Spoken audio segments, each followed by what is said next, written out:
사도 바울이 헬라, 그러니까 마게도냐죠. 알렉산더가 일으켰던 헬라 문화 속에 전도하러 들어갔을 때 가장 가고 싶었던 도시가 어디냐면 아테네였어요. 아테네. 그래서 우리 성경에는 아덴이라고 되어 있는데 그 아테네를 가고 싶었습니다. 제가 이 얘기를 하려면 우리 철학 강의를 지난주부터 시작을 했는데 철학 얘기를 안 할 수가 없어요. 사도행전 20장 17절에 보면 바울이 밀레도에서 사람을 에베소로 보내어 교회 장로들을 청하니, 이제 에베소 장로들을 불러서 마지막 작별에 마음을 합니다. 그래서 머리도 깎고 이제 마지막으로 사도 바울이 떠나는데 그 장소가 어디냐? 밀레도죠. 밀레도. 근데 밀레도는 원래 도시 이름이 밀레토스입니다. 밀레토스. 근데 밀레토스가 왜 중요하냐면 이 밀레토스는요, 철학이 처음 시작된 곳입니다. 그러니까 오른쪽에 제일 밑에 큰 원으로 되어 있는 데가 밀레토스라는 곳이 있습니다. 그러니까 바울이 에베소 장로들과 작별한 바로 그 밀레토스가 철학이 시작된 곳이에요. 근데 언제 시작이 됐냐면 BC 6세기에 시작이 됐습니다.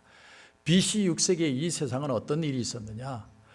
저 먼 중국에서는 공자가 오늘날 유학이라는 걸 처음 자기가 사상을 전하고, 인도에서는 고타마 붓다가 불교를 처음으로 창시하고, 그리고 우리 성경으로 돌아오면 우리 성경은 언제냐면 BC 586년에 이 유다가 바벨론에 망해요. 그러니까 유다가 바벨론에 망할 그때에 철학이 처음으로 태동한 거예요. 왜 여기가 철학이 처음으로 태동을 했느냐면 이 지역은 식민지 지역입니다.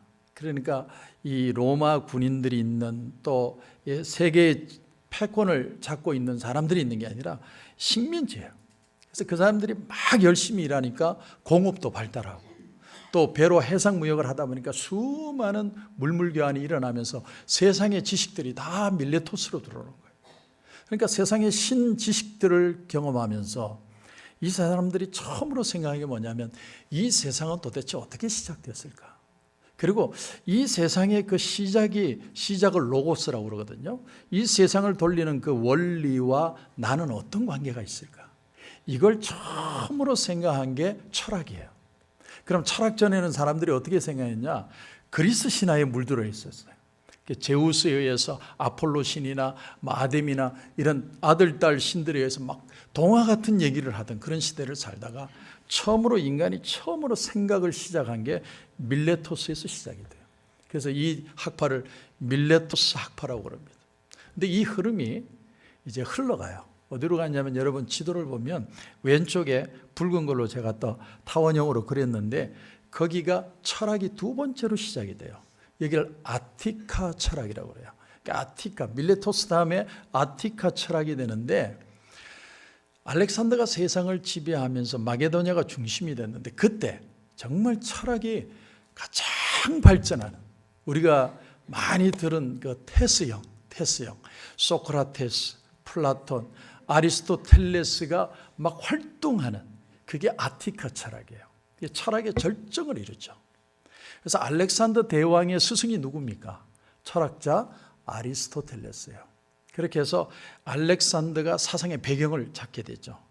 자, 그런데 사도 바울이 이 마게도냐 진역으로 건너오게 됩니다. 여러분 성경을 보면 아시죠? 마게도냐에서 한 사람이 환상 가운데 이리로 건너와라. 그래서 사도 바울이 빌립보에 가서 복음을 전했는데 루디아가 복음을 받아들이고, 그 역사가 일어나는데 이 사도 바울이 제일 가고 싶은 데가 어디라고요? 아테네를 가고 싶은 거예요. 철학의 도시, 예술의 도시, 거기에 가서 복음으로 뒤집어 엎겠다는 거예요.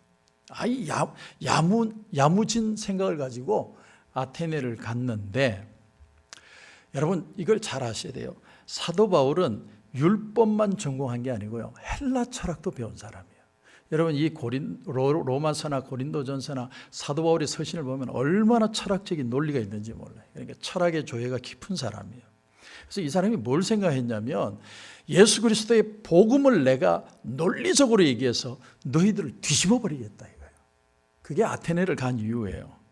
자, 그런데 그 당시에 이 아테네는 어떤 사상이 팽배되어 있었냐면 플라톤의 국가론이라는 책이 있습니다.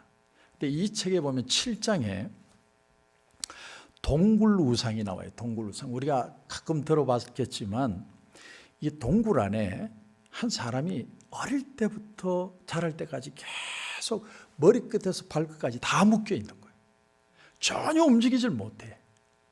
그런데 동굴 입구에서 빛이 새 들어오는데 이 사람은 뭐만 볼 수 있느냐면 동굴 벽면을 향해 있는데 초가 하나 있어요.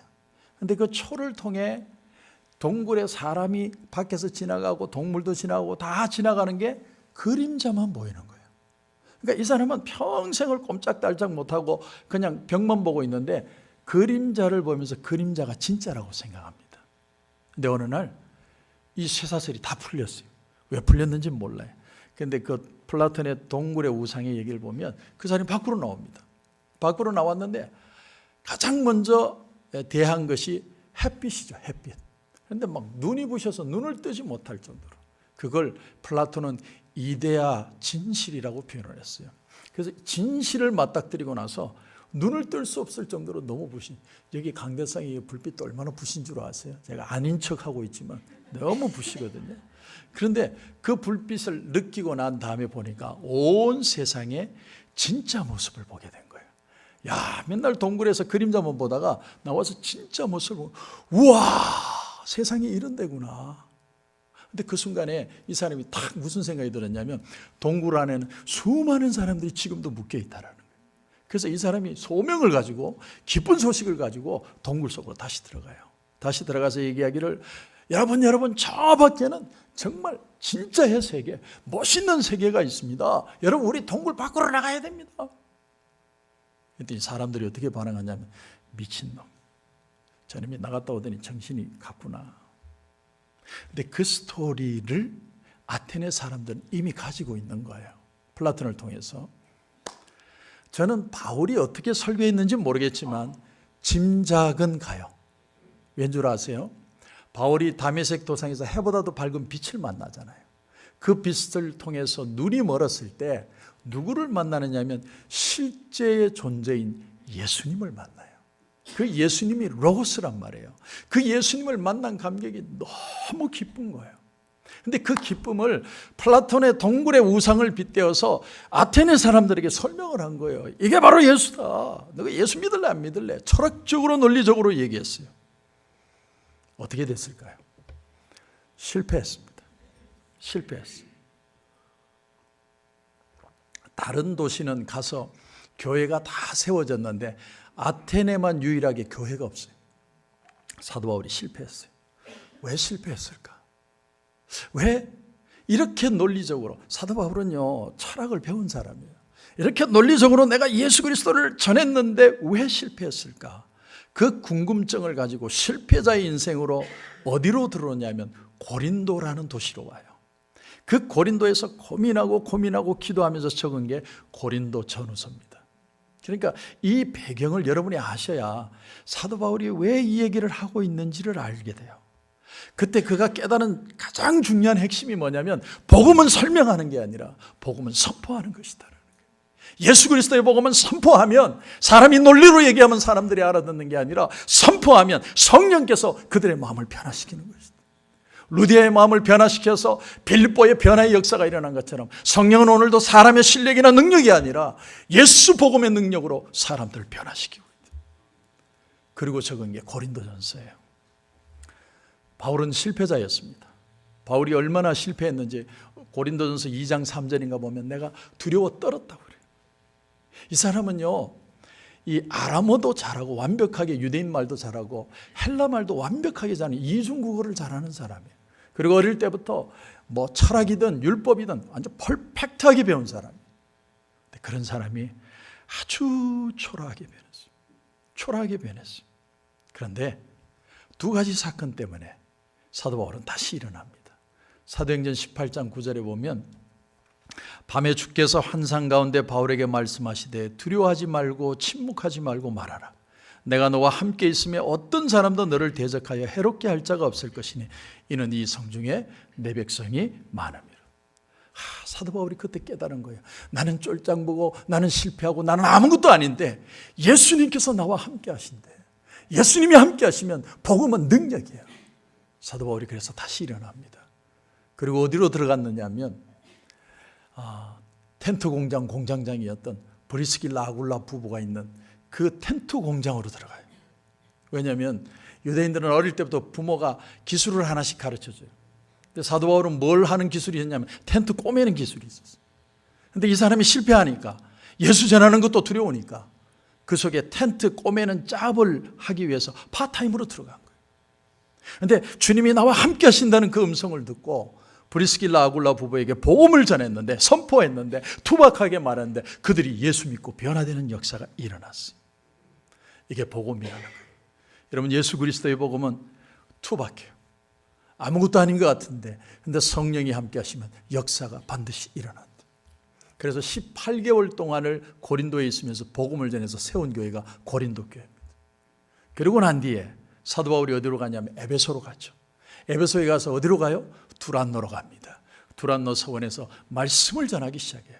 폭발적인 부흥의 역사가 일어납니다. 그때 그 한 사건, 실패한 사건으로 그의 인생이 달라진 거예요. 그런데 고린도에서 안 좋은 소식이 들려오기 시작합니다. 그게 뭐냐면 고린도 교회를 세웠는데 교회가 분쟁이 일어나서 사회 재판 앞에서 재판장에서 싸움이 일어나고, 그리고 시시비비를 가리고 아버지의 엄마를, 그러니까 본엄마는 아니죠, 계모겠죠. 근데 나이 젊은 계모를 아들이 겁탈을 하고 강간을 하고, 그러면서도 버젓이 교회를 다니고, 그런 사건들이 일어나요. 바울이 그 얘기를 듣고 너무 가슴이 아픈 거예요. 내가 정말 피로써 예수 그리스도의 보혈의 능력으로 기도하며 눈물로 교회를 세웠는데 이 교회가 이 모양이 될 수 있을까? 당장 달려가고 싶은 거예요. 당장 가서 예수 그리스도의 복음으로 처단할 사람 다 처단하고 쫓아낼 사람 다 쫓아내고 교회를 바로 세우고 싶었는데, 그 교회 안에는 예수를 믿고 끝까지 믿음으로 서 있는 형제들이 있기에, 자매들이 있기에 그들을 위해서 눈물로 적은 편지가 고린도 전후서입니다.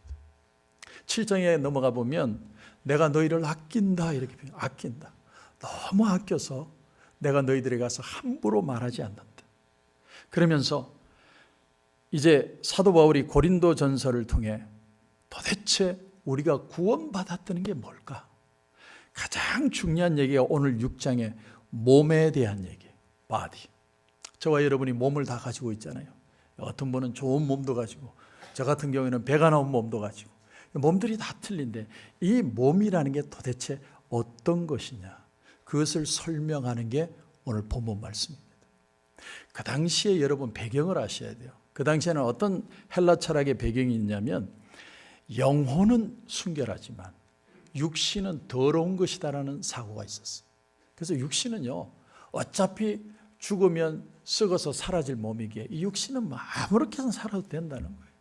그래서 사람들은요, 내 영혼만 순수하면 육신이 어떻게 되든 상관없어. 근데 사도 바울이 하는 얘기가 뭐냐면 우리의 영혼뿐만이 아니라 우리의 육신도 같이 구원받았다는 거예요. 하나님은 한 바디로 우리의 영혼과 육신을 같이 구원해 주셨다는 거예요. 여러분, 이게 기독교의 근본 원리예요. 그리고 이제 오늘 말씀에 12절로 이제 드디어 들어갑니다. 12절에 보니까 이런 말씀이 나옵니다. 모든 것이 내게 가하나. 이 말은 사도 바울의 말이 아니에요. 그 당시 사람들이 쓰던 속담, 경구라고 그러죠. 모든 것이 가하다. 사람들은 이렇게 생각했다는 거예요. 내가 태어나서 무슨 짓을 해도 나는 다 할 수 있어. 사람들이 그렇게 생각했다라는 거예요. 왜냐하면 내 육신은 어차피 썩어질 몸이고 이게 육신은 나쁜 거니까 내 마음대로 살아도 돼? 무슨 상관이 있어? 여기서 나온 것이 바로 영지주의 이단입니다. 영혼은 순결하게 지키지만 육신은 내 마음에 살아도 우리 구원받아서 하나님 나라가 할렐루야. 영만 나라는 거예요. 영만 나. 그래서 그들은 육체로는 내가 어떻게 살아도 상관없어. 그런데 고린도 교회 교인들의 생각 속에도 똑같은 생각이 들어와 있었다는 거예요.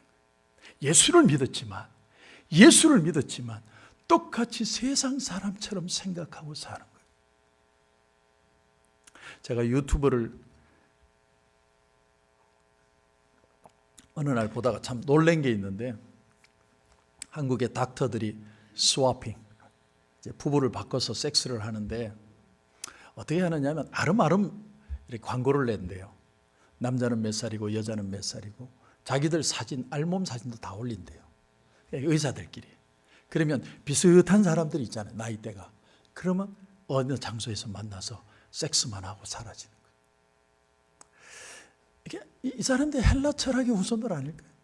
우리 몸은 없어질 건데 가지껏 즐겁게 살아야지. 돈도 많은데. 또 하나의 속담이 있었어요. 그 속담이 뭐냐면 13절입니다. 우리 같이 한번 읽겠습니다. 시작. 음식은 배를 위하여 있고 배는 음식을 위하여 있으나 몸은 음란을 위하여 있지 않고. 이 말은 굉장히 그 당시에 유행하던 경고예요. 속담이에요. 뭐냐면 배는 잘 먹으려고 있고 몸은 섹스하려고 있는 거예요. 그 당시 사람들은 이렇게 얘기하고 다녔다는 거예요. 이게 우리가 세상을 사는 즐거움의 전부라고 생각하는 거예요. 그러니까 노세 젊어서 노세 늙으면 못 노나니 그냥 내가 놀 수 있을 때 있는 대로 놀아놔야 돼. 자, 이런 사람들이 예수를 믿고 교회를 들어온 거예요. 교회를 와서 성령도 받고 은혜도 받고 사람이 변했는데 근데 몸뚱아리는 변하지 않은 거예요. 내 마음대로 몸은 내 마음대로 해도 돼. 왜? 내 영혼만 구원받으면 되니까. 이게 지금의 어떤 이단과 같을까요? 오늘 현대의 구원파들이 이래요. 구원파. 예수님께 구원받고 나면 내가 무슨 짓을 해도 난 천국 간다는 거예요. 이미 구원받았기 때문에. 반대로 몸을 막 놀리는 사람들도 있지만 금욕주의도 생겼어요. 금욕주의는 뭐냐면 내 몸을 괴롭혀야 된다는 거예요. 못 먹게 하고 힘들게 하고 채찍질하고 고통을 주고 이 몸은 나쁜 거니까. 여러분 잘 들으세요. 기독교는 쾌락주의도 아니고 금욕주의도 아니에요. 기독교는 완전히 다른 개념이에요. 그러면 사도 바울이 말하고 싶은 바디, 몸의 개념이 도대체 뭘까? 14절입니다. 우리 같이 읽겠습니다. 시작.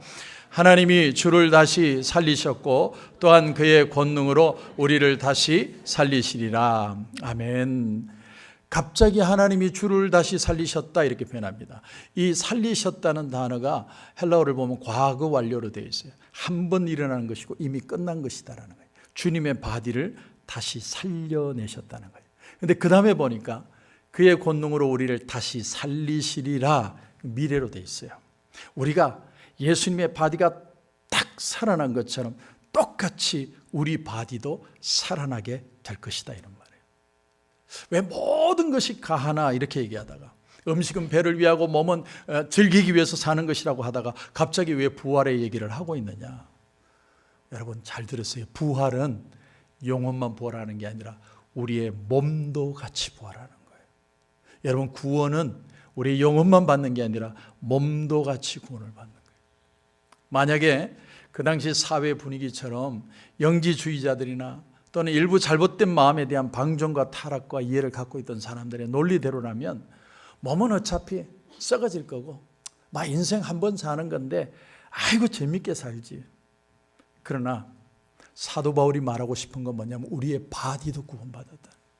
저와 여러분의 이 몸뚱아리가 얼마나 귀한지 몰라요. 아무것도 아닌 게 아니에요. 아이고 늙은 몸 빨리 죽어야지.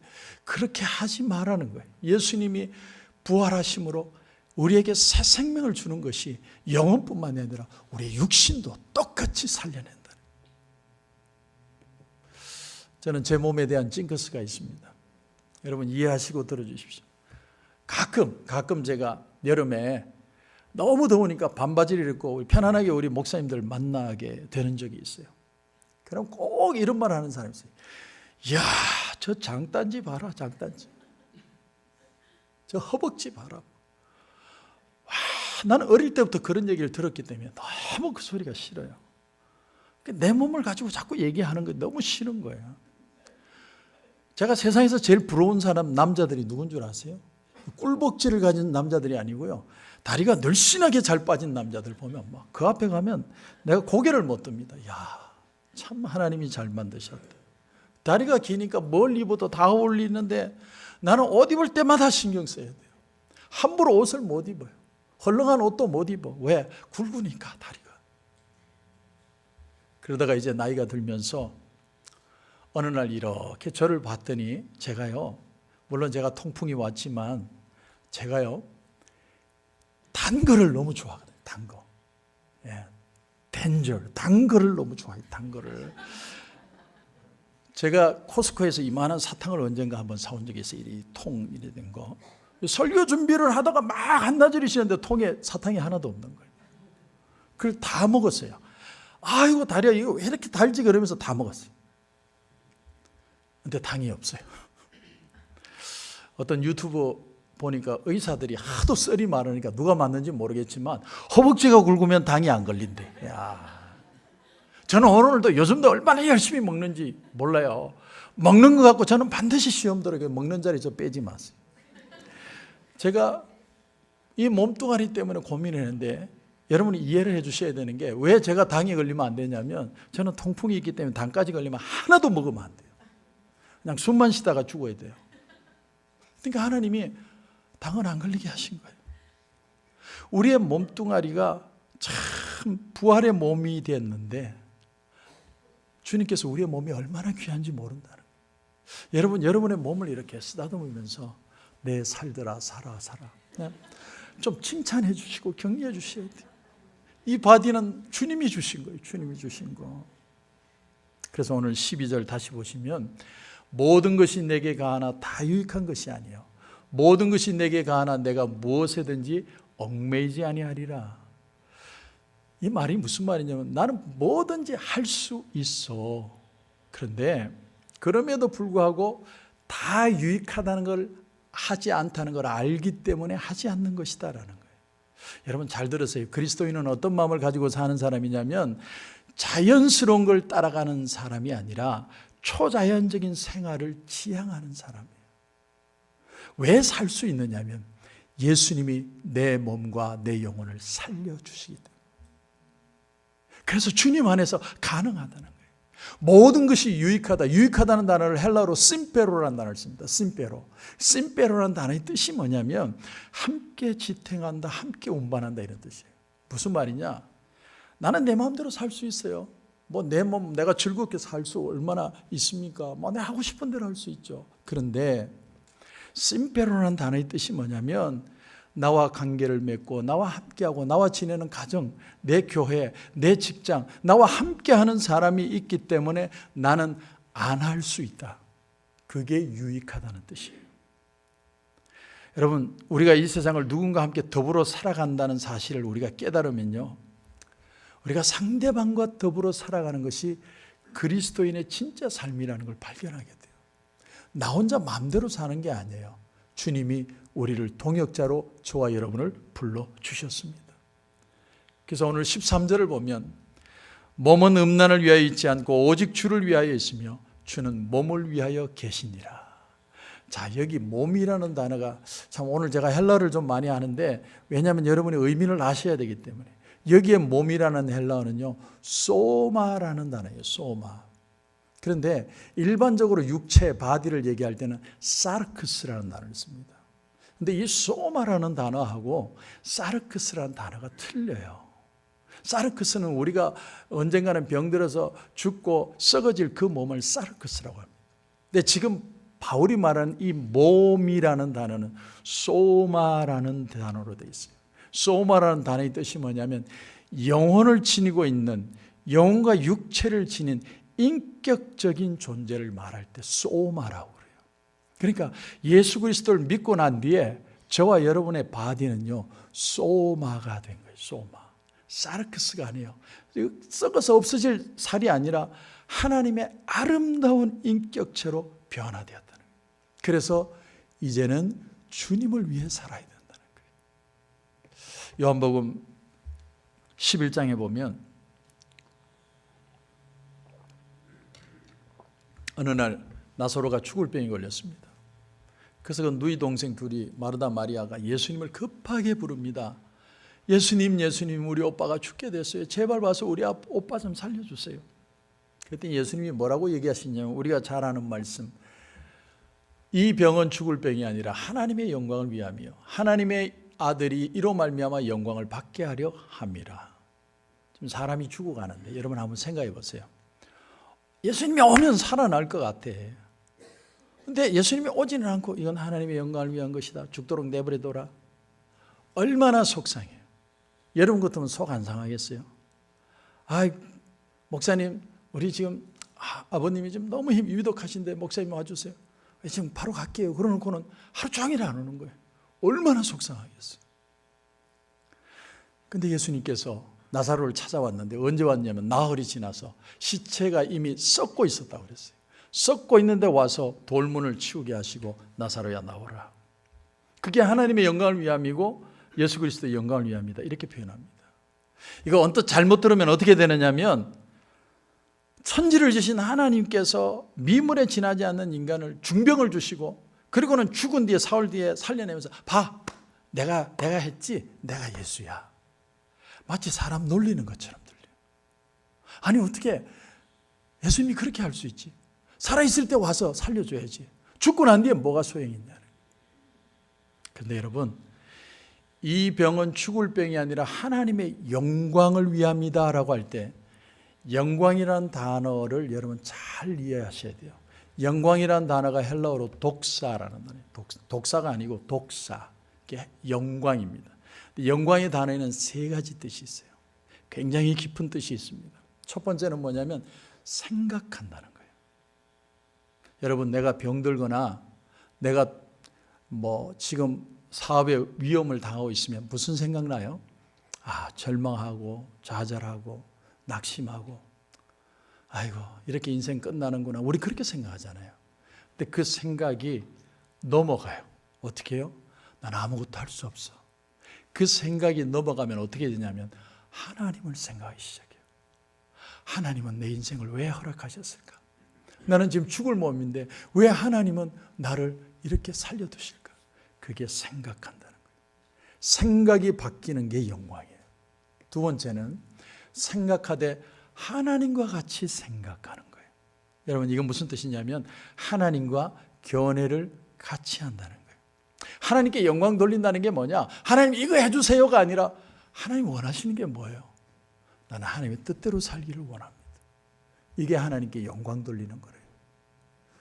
여러분, 새로 감사방이 지금 이제 시작이 되는데 목자들이 어떻게 하면 제일 기쁠 것 같아요? 목자가 어떻게 하면 제일 좋아할까요? 제일 기뻐하게 만드는 방법은요, 목자님 생각이 제 생각이에요. 목자님이 하고 싶은 게 내가 하고 싶은 거예요. 그 말만 해도 목자는 힘을 얻어요. 하나님과 같이 생각하는 거예요.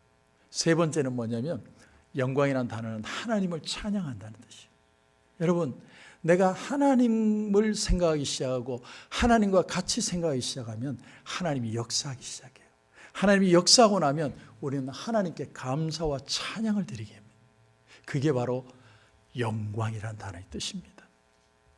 오늘 말씀을 제가 마무리합니다. 우리 20절을 같이 한번 읽겠습니다. 시작. 값으로 산 것이 되었으니 그런즉 너희 몸으로 하나님께 영광을 돌리라. 우리는 사르크스, 고기 덩어리가 아니에요. 우리의 몸은 소마, 주님이 구원하신 몸이에요.